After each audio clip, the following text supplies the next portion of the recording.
शासकीय परिचारिकांच्या विविध मागण्यांसाठी 11 एप्रिल रोजी धरणे आंदोलन करण्यात येणार आहे। हे एक दिवसीय आंदोलन महाराष्ट्र गव्हर्नमेंट नर्सेस फेडरेशनच्या वतीने मुंबई येथील आझाद मैदान येथे करण्यात येणार असल्याचे फेडरेशनच्या अध्यक्षा अनुराधा आठवले यांनी सांगितले। 26 मार्च 2011 पासून परिचारिकांनी शासनाकडे औषधे, साहित्य, शिक्षण, पर्यवेक्षण, मनुष्यबळ आणि गणवेशासाठी अनेक वेळा संप पुकारला आहे। मात्र शासन याकडे सोयीस्कररित्या दुर्लक्ष करत आहे। त्याचप्रमाणे रुग्णांचे होणारे हाल याबाबत शासन उदासीन आहे। परिचारिकांना संसर्गजन्य रोगांपासून संरक्षण, गणवेशाचा रंग, अत्यावश्यक सेवांचा अभाव, विलंबाने मिळणारे वेतन, भत्ते, वारंवार होणाऱ्या बदल्या, अनेक पदाधिकाऱ्यांची रिक्त पदे आदी समस्यांना अनेक वर्षांपासून तोंड द्यावे लागत आहे। मात्र गृहमंत्र्यांना, आरोग्यमंत्र्यांना अनेक वेळा निवेदन देऊनही परिचारिकांच्या समस्या तशाच आहेत। याच्या निषेधार्थ 11 एप्रिल रोजी आझाद मैदानावर एक दिवसीय लाक्षणिक धरणे आंदोलन करणार असल्याचे आठवले यांनी स्पष्ट केले। महाराष्ट्र गव्हर्नमेंट नर्सेस फेडरेशनच्या अनेक मागण्या, शासकीय सेवेत असलेल्या परिचारिकांच्या अनेक मागण्या शासकीय दरबारी पडून आहेत, पण शासन त्याच्याकडे हेतुपुरस्सर लक्ष देत नाही।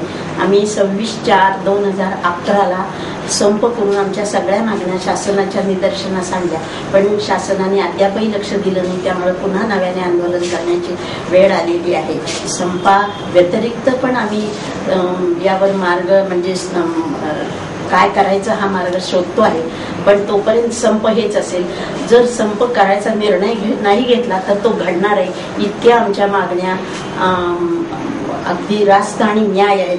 शासनाने ह्या सहानुभूतीपूर्वक काम करणाऱ्या परिचारिकांना रस्त्यावर येण्याची वेळ आणू नये अशी आमची शासनाला विनंती आहे। या सर्वासाठी प्रयत्न म्हणून 11 एप्रिल रोजी मुंबईमध्ये आझाद मैदानावर म्हणजे विधानसभेसमोर आमचा धरणा कार्यक्रम आहे आणि तो प्रातिनिधिक स्वरूपात आहे। जवळजवळ 300-400 परिचारिका शासनभर महाराष्ट्रातून त्यात सहभागी होती। त्यात मुंबईच्या जास्त लोकांचा सहभाग असेल, पण शासनाने लक्ष द्यावं हा त्याच्या पाठीमागचा उद्देश आहे। अंगणवाडी सेविकांनी निदर्शने करून शासनाच्या आदेशाची होळी केली। हिम्मत असेल तर हा आदेश काढणाऱ्या महिला आणि बाल कल्याण सचिवांनी याची जबाबदारी स्वीकारावी असे आवाहन संघटनेच्या वतीने करण्यात आले आहे। अंगणवाडी कर्मचारी सभेचे संघटक नितीन पवार यांच्या नेतृत्वाखाली ही निदर्शने करण्यात आली। उपाध्यक्षा आशालता कांबळे, सचिव शीतल डोके यांच्यासह अंगणवाडी सेविका आणि मदतनीस मोठ्या संख्येने सहभागी झाले होते। राज्यात कुपोषणाचे प्रमाण वाढल्यास अंगणवाडी सेविकांना जबाबदार धरण्याच्या राज्य शासनाच्या आदेशाविरोधात अंगणवाडी सेविकांनी निदर्शने करून या आदेशाच्या प्रतींची होळी केली। 5 महिन्यात कुपोषणाची टक्केवारी 20 वरून 0% न आल्यास अंगणवाडी सेविका आणि मदतनीस यांना जबाबदार धरण्यात येणार आहे। अन्यथा सेविकांना निलंबन किंवा दरमहा दंड यांना सामोरे जावे लागणार आहे। या आदेशातील दुराग्रह आणि तपशील तर्कविसंगत आणि सर्वसामान्यांना न पटणार आहे। कुपोषण हे राजकीय, सामाजिक, आर्थिक, शैक्षणिक आणि विकासातील विषमतेमुळे निर्माण होते। ते दूर करण्यासाठी राजकीय इच्छाशक्ती आणि धोरणांमध्ये मूलभूत बदलांची गरज आहे। ते सोडून कोणत्याही प्रकारचा सहभाग नसलेल्या घटकांना नाहक सजा देणे अन्यायकारक आहे। हिम्मत असेल तर हा आदेश काढणाऱ्या सचिवांनी कुपोषणाची जबाबदारी स्वीकारावी असे आवाहन पवार यांनी यावेळी केले। पुणे सराफ असोसिएशनच्या वतीने श्रीमंत दगडूशेठ हलवाई गणपती मंदिरात महाआरती करून सराफांनी घंटानाद केला। गणपती बाप्पा मोरया, शासनाला अबकारी कर रद्द करण्याची बुद्धी दे असे साकडे सराफ व्यावसायिकांनी गणपतीकडे घातले। यावेळी सचिव नितीन आष्टेकर, जयंत रणधीर, अमृत सोळंकी, महेश सागर यांच्यासह इतर सराफ व्यावसायिक मोठ्या संख्येने सहभागी झाले होते। शासनाने अबकारी कर लागू केल्याच्या निषेधार्थ राज्यातील सराफ व्यावसायिकांनी बेमुदत बंद पुकारला आहे। या आंदोलनाचा एक भाग म्हणूनच राज्य सराफ महामंडळाचे अध्यक्ष फत्तेचंद रांका यांच्या हस्ते दगडूशेठ हलवाई गणपती मंदिरात महाआरती करण्यात आली। बेमुदत बंदमुळे सराफ व्यावसायिकांचे मोठ्या प्रमाणात नुकसान होत असले तरी शासनाला अबकारी कर रद्द करण्यास भाग पाडण्यात येईल। अबकारी कर हा अन्यायकारक असून तो रद्द झालाच पाहिजे। केंद्रीय अर्थमंत्री प्रणव मुखर्जी यांच्याबरोबर सराफ असोसिएशनच्या पदाधिकाऱ्यांनी चर्चा केली आहे। मात्र अद्याप शासनाने अबकारी कर रद्द करण्याचा निर्णय जाहीर केलेला नाही। नंतर पुन्हा मुखर्जी यांच्याबरोबरच बैठक होणार आहे असे फत्तेचंद रांका यांनी यावेळी सांगितले.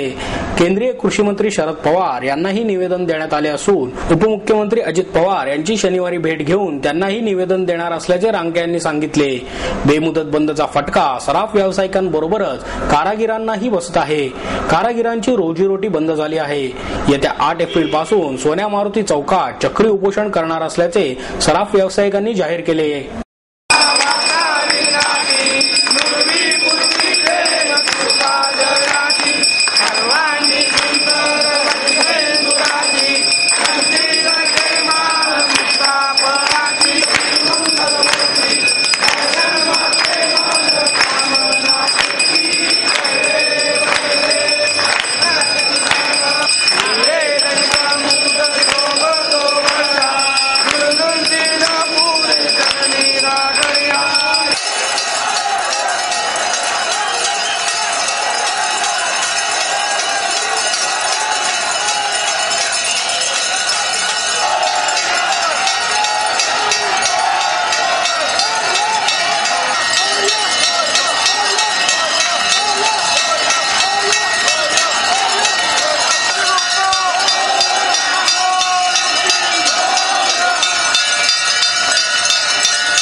चांदणं चारुशीला बेलसरे यांच्या सुरेल गायनानं रसिक मंत्रमुग्ध झाले. निमित्त होते कविवर्य राजा बढे जन्मशताब्दीचे.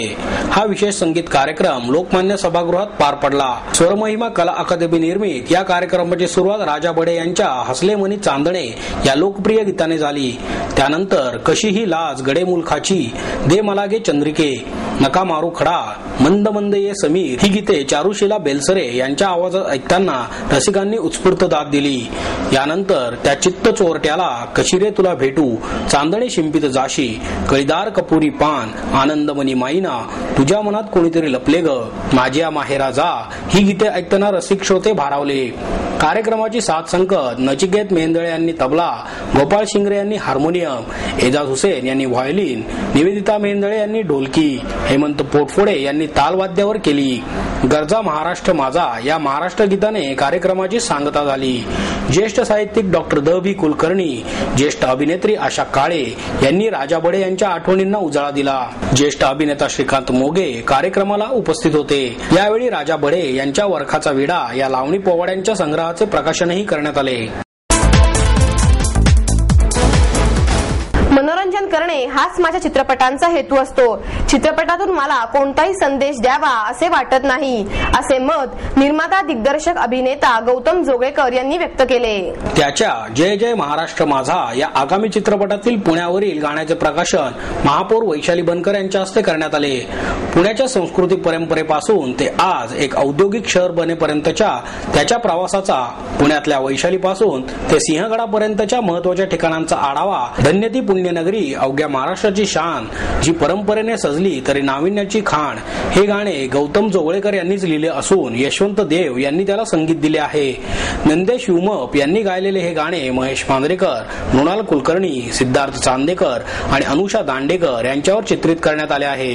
महापौर वैशाली बनकर यांनी या चित्रपटाला शुभेच्छा दिल्या. हा चित्रपट 18 मे रोजी प्रदर्शित होणार आहे.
ग्रंथालयाच्या वतीने राजकारण आणि सामाजिक परिस्थिती या विषयावरील व्याख्यानाचे आयोजन केले होते.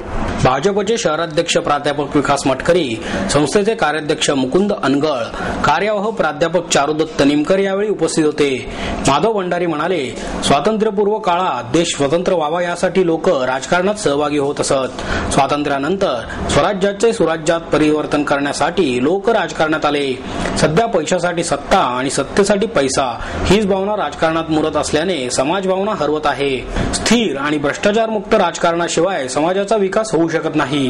परंतु राजकारणात येण्याचा मूळ हेतू हाच केवळ पैसा आणि सत्ता मिळवणे हा होत असल्यामुळे सामाजिक भावनेला किंमत राहिलेली नाही. ज्येष्ठ समाजसेवक अण्णा हजारे यांच्या आंदोलनासंदर्भात ते म्हणाले, अण्णांचे आंदोलन ही एक चळवळ नसून केवळ एक चर्चा आहे. या चर्चेचा विचार सर्वसामान्यांपर्यंत पोहोचलेला नाही. राजकारण आणि समाजकारणामध्ये समतोल निर्माण झाला तरच समाजाचा विकास होऊ शकतो असेही ते म्हणाले. देशात सर्वप्रथम 1937 साली काही ठिकाणी झालेल्या निवडणुकीत काँग्रेस सत्तेवर आले. त्यानंतर राजकारण्यांनी प्रचंड भ्रष्टाचार केला. त्यामुळे असे लोक काँग्रेसमध्ये असण्यापेक्षा पक्ष बंद केलेला बरा अशी इच्छा महात्मा गांधी यांनी व्यक्त केली होती. ती इच्छा लवकरच पूर्ण होईल अशी मिश्किल टिप्पणीही भंडारी यांनी यावेळी केली. महात्मा ज्योतिबा फुले आणि डॉक्टर बाबासाहेब आंबेडकर यांच्या जयंतीनिमित्त 8 एप्रिल ते 15 एप्रिल या कालावधीत भीम फेस्टिवलचे आयोजन करण्यात आले आहे, अशी माहिती डॉक्टर बाबासाहेब आंबेडकर जयंती महोत्सव समितीचे संजय ओव्हाळ यांनी दिली. 11 एप्रिल रोजी महात्मा फुले यांची आणि 14 एप्रिल रोजी डॉक्टर बाबासाहेब आंबेडकर यांची जयंती आहे. यासाठी लोहगाव येथील डॉक्टर आंबेडकर नगर येथे सुमारे 8 दिवस भीम फेस्टिवलचे आयोजन करण्यात आले आहे. पीपल्स रिपब्लिकन पार्टीचे राष्ट्रीय अध्यक्ष खासदार प्राध्यापक जोगेंद्र कवाडे यांच्या हस्ते या फेस्टिवलचे उद्घाटन होणार आहे. यावेळी पाणीपुरवठा मंत्री लक्ष्मणराव ढोबळे, आमदार बापूसाहेब पठारे, लोहगावचे सरपंच सुनील खांदवे, नगरसेविका रेखा टिंगरे, पांडुरंग खेसे, प्रताप खांदवे पाटील आदी अनेक पदाधिकारी उपस्थित राहणार आहेत. यावेळी फेस्टिवलमध्ये धार्मिक गीतांचा कार्यक्रम, नाटक, व्याख्यान, एकपात्री नाटक, शरीर सौष्ठव स्पर्धा होणार आहे.